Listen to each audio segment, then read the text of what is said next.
Esterilizaciones no consentidas, humillaciones, tactos vaginales innecesarios o medicación excesiva son algunos actos que envuelven la violencia obstétrica. A diario, la viven mujeres y personas con capacidad de gestar cuando acuden a servicios de control reproductivo, del embarazo, parto y puerperio. Ese fue el caso de Natalia, cuyo parto iba a ser inducido. Las contracciones iniciaron horas antes y al momento de acudir por asistencia médica a un hospital privado, comenzó el maltrato. Llega la doctora y me hace tacto, me dice: tienes 1 centímetro de dilatación, te tienes que chutar de aquí a que dilates hasta 5 para yo poderte poner el bloqueo.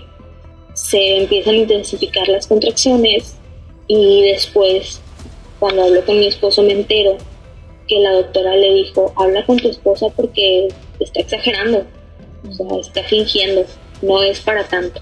Ya te imaginas cómo me sentí cuando mi esposo me dijo que mi doctora estaba diciendo eso. O sea, estás viendo que su teoría era que tenían que pasar 12 horas para que yo pudiera dar a luz, que hasta que yo empiezo a sentir a mi bebé bajando, se lo empiezo a sentir, y le grito a la enfermera que ven, por favor, asómate.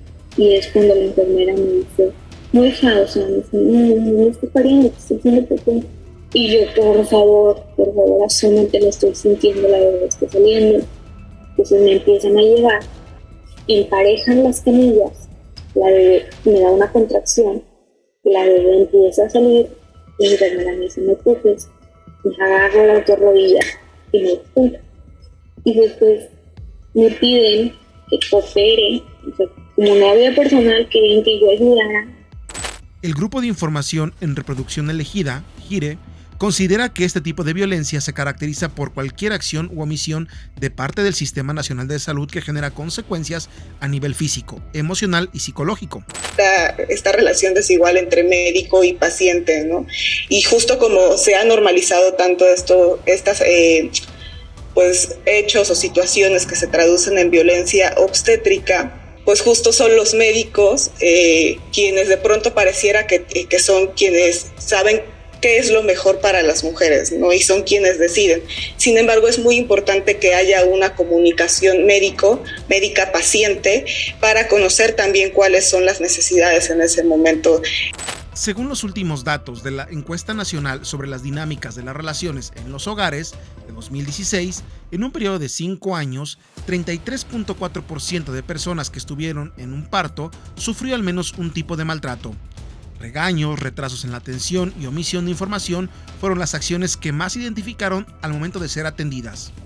Al ejercer la violencia se pierde la confianza en los servidores, entonces tiene un efecto muy importante que es las personas, las mujeres en este caso, pues no tienen el interés o prefieren no asistir a los servicios de salud. ¿Y quién va a ir a que le griten o a que le digan cosas ofensivas?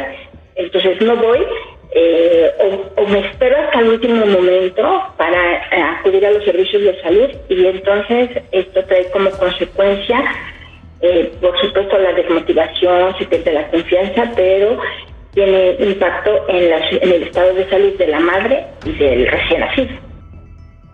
En ocasiones, los hospitales o unidades médicas no cuentan con los espacios adecuados, materiales o especialistas suficientes para la atención ginecológica u obstétrica. Esto origina que las cesáreas o los partos, por ejemplo, no se realicen en tiempos oportunos. Aun cuando no existe una estadística más actualizada que contemple la entrada del COVID-19, la pandemia vino a recrudecer el problema estructural que ya existía.